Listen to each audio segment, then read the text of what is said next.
circuit suivant et on voudrait calculer les courants dans les branches. Alors je vais utiliser deux méthodes. La première méthode, je vais utiliser la méthode de Kirchhoff et les lois d'Ohm. Et puis la deuxième méthode, c'est diviseur de courant. Diviseur de courant, c'est-à-dire on va utiliser, puisqu'on va calculer la résistance équivalente de ce circuit, on va utiliser le calcul de ces résistances équivalentes de chaque branche pour calculer le courant. Alors, diviseur de courant, il faut se rappeler, si on a deux résistances en parallèle, R1, R2 et R1, on peut calculer I1 et I2 en fonction de I. Voilà.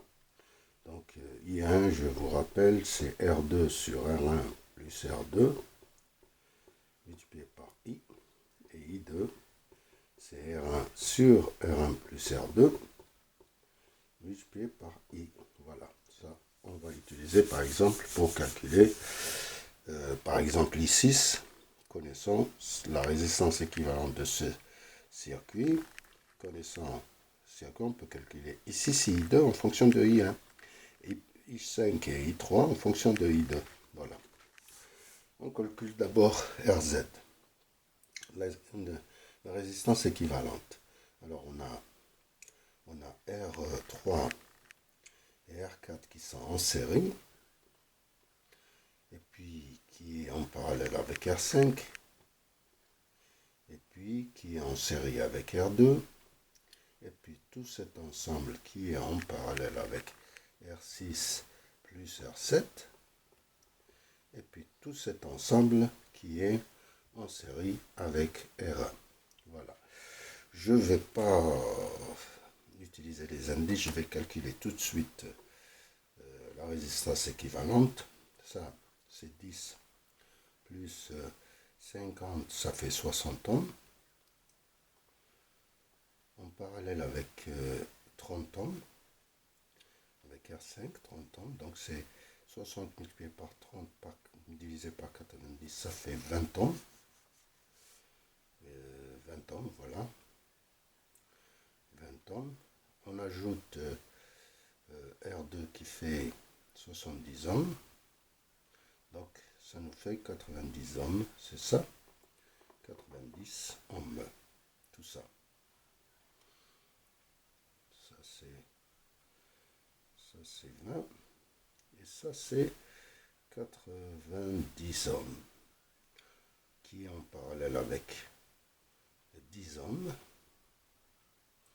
Et ça, 90 multiplié par 10 sur 100, ça nous fait 9 ohms. On ajoute 1 ohm et on a la résistance équivalente qui est de 10 ohms. R équivalente égale 10 ohms. D'ici on calcule I1. I1 c'est V sur R équivalente. C'est 100 sur 10. C'est 10 ampères. Alors d'ici on calcule par le diviseur de courant I6 qui est égal à cette résistance équivalente qui est de 90, c'est-à-dire R2, 3, 4, 5 sur R2, 3, 4, 5 plus R6, 7, c'est la résistance multipliée par I1. Donc ça c'est 90 sur 90 plus 10 multiplié par 10, ça nous fait 9 ampères. Alors I5 et I2 c'est la différence, donc c'est 1 ampère. Connaissant I2, on peut calculer I5 par le diviseur de courant et I3. I5 c'est cette résistance R3, 4 sur R3, 4 plus R5 multiplié par I2. Donc c'est R3, 3, 4 c'est 60 sur 60 plus 30 multiplié par 1, donc c'est 2 tiers. I5 c'est 2 tiers ampères et I3 c'est 1 tiers. Voilà, j'ai tout calculé, j'ai calculé les courants, mais je peux utiliser aussi une autre méthode, c'est-à-dire la méthode de Kirchhoff, c'est-à-dire en connaissant le courant I1 qui est égal à 10 ampères, je peux calculer VR1, c'est R1 multiplié par I1, donc c'est 1 ohm multiplié par 10, c'est 10 volts. D'ici je peux calculer VR, j'appellerai ça